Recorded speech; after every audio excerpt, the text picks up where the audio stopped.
திமுக ஆட்சி அமைந்து 2600க்கும் மேற்பட்ட கோவில்கள்ல குடமுழுக்கு நடந்திருக்கக்கூடிய நிலையில ராஜா இந்து சமய அறநிலையத்துறையை கடுமையா சாரி இருக்காரு. என்னன்னு பாத்தீங்கன்னா திருச்செந்தூர், ராமேஸ்வரம், அதே போல தஞ்சாவூர்ல கூட்ட நெரிசல்ல பக்தர்கள் உயிரிழந்திருப்பதாகவும் அறநிலையத்துறை அமைச்சராக சேகர் பாபு வரை தொடரும் அப்படின்னும் கோவில்ல வரக்கூடிய உண்டியல் பணம் அனைத்தும் அரசு அதிகாரிகளுக்கு சம்பளமா போகுது. அது மட்டும் இல்லாமல் போதுமான ஒரு அடிப்படை வசதிக்கும் கோவில்கள் இல்லைன்னு ஒரு குற்றச்சாட்டை நேற்று வச்சிருக்காரு. அதே மாதிரி இந்த ஆட்சிக்கு மிகப்பெரிய ஆபத்தை ஆண்டவன் முடிவு பண்ணிட்டான். அதனாலதான் தொடர்ந்து பலியாகி அப்படிங்கிற ஒரு வார்த்தை. அது ஒரு 7 நாட்டு சனிமா. அந்த சனிக்கெல்லாம் பதில் சொல்லமா சொல்லு. இனத்தால், மொழியால், மதத்தால் மக்களை நேரடியாக பிரிக்கின்ற ஒரு மதவாத சக்தி அவர். இந்து சமய அறநிலைத்துறையை பொறுத்தளவில் வரலாற்றில் இல்லாத அளவிற்கு மக்கள் மகிழ்ச்சியோடு இருக்கின்றார்கள்.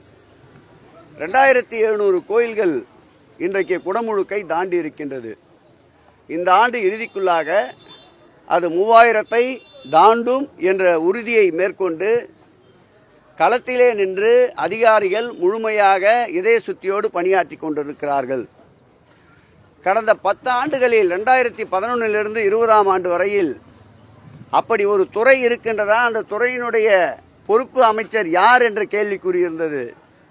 மாண்புமிகு தமிழக முதல்வர் அவர்கள் எங்களை இந்த துறைக்கு நியமித்ததோடு மட்டுமல்லாமல் மாதந்தோறும் ஆய்வுக் கூட்டங்களை நடத்துகின்றார். எங்காவது ஒரு அசம்பாவிதம் என்றால் காலையிலே கைபேசியிலே அவருடைய எண்தான் ஒலிக்கும். அந்த வகையில் எங்களை இயக்கிக் கொண்டிருக்கின்றார். எதிர்பாராமல் நடந்த சம்பவம் திருச்செந்தூரிலே அவருடைய மனைவியே முதல் ஸ்டேட்மெண்ட்டில் அவர் ஏற்கனவே வீசிங் ப்ராப்ளத்தோடு இருப்பவர், அவ்வப்போது மூச்சுத்திணறல் ஏற்படுவது அவருக்கு தொடர்ந்து நடைபெறுகிறது என்று கூறியிருக்கின்றார். சங்கிகள் தலையிட்டு அதை திசை திருப்புகிறார்கள். அதேபோல் ராமேஸ்வரத்தில் ஒரு வட இந்தியர் தரிசனத்துக்கு வந்தபொழுது மயங்கி விழுகிறார். அவருக்கு சிகிச்சை அளிக்க முற்படுகின்ற பொழுது அவர் ஏற்கனவே இறந்து விட்டதாக கூறுகிறார்கள். இன்னும் அவருடைய உடலை உரிமை கோருவதற்கு ஆட்கள் வரவில்லை. தஞ்சாவூர் என்று தவறாக சொல்லியிருக்கின்றார். நேற்றைக்கு பழனியிலே இது போன்ற ஒரு சம்பவம் நடந்திருக்கின்றது.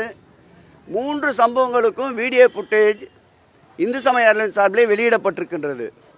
நேற்றைக்கு நடந்த சம்பவம் சபரிமலைக்கு சென்று திரும்புகின்ற பொழுது அவர் நன்றாகத்தான் அந்த கியூ வரிசைக்கு வருகின்றார். கூட்ட நெரிசல் நேற்று எதுவும் இல்லை.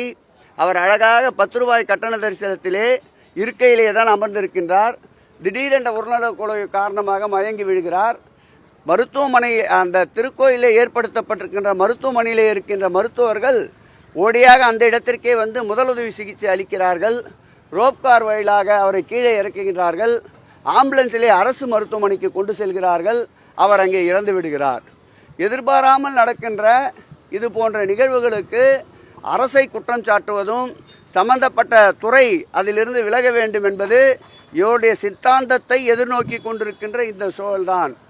இன்றைக்கு பல இடங்களில் பல நேரங்களில் இந்து சமய அறநிலையத்துறையின் கீழ் இருக்கின்ற திருக்கோயில்களில் ஆகம விதிப்படி குடமுழுக்குகள் தொடர்ந்து நடைபெற்று கொண்டு வருகின்றன. இவர்கள் கூறுவது போல் ஒரு சில இடங்களில் பரம்பரை அறங்காவலர்கள் இருக்கின்ற திருக்கோயில்களில் அரசு தலையிட்டு அழுத்தம் கொடுத்த பிறகுதான் திருப்பணிகளுக்கும் பக்தர்களுடைய அடிப்படை தேவைகளுக்கும் கொண்டு செல்லப்படுகின்றது. அந்த வகையில் பார்த்தால் துறை சார்ந்த ஒரு நிறுவனம் இந்த இந்து சமய அறநிலையத்துறையின் கீழ் இருப்பதால் தான் இவ்வளவு வேகமாக பணி முன்னேற்றங்கள் நடந்து கொண்டிருக்கின்றன. திருக்கோயிலின் சார்பில் இந்த ஆட்சி ஏற்பட்ட பிறகுதான் ஒரே ஒரு திருக்கோயில் இந்த மருத்துவமனை இன்றைக்கு 17 திருக்கோயில்களில் மலை சார்ந்த இடங்கள், அதிக பக்தர்கள் வருகின்ற கூட்டம் வருகின்ற இடங்களில் மருத்துவமனைகளை ஏற்படுத்தி தந்த அரசு இந்த திராவிட மாடல் அரசு, மாண்புமிகு தமிழக முதல்வருடைய ஆலோசனை என்பதை இந்த நேரத்தில் இது போன்ற ஏதாவது கிடைக்காதா என்று ஏங்கி திரிந்து கொண்டிருக்கின்ற ஒரு சில ஜென்மங்களுக்கு இதை பதிலாக கூற கடமைப்பட்டிருக்கின்றேன். செய்திகளை உடனுக்குடனும் துல்லியமாகவும் தெரிந்து கொள்ள சப்ஸ்கிரைப் பண்ணுங்க.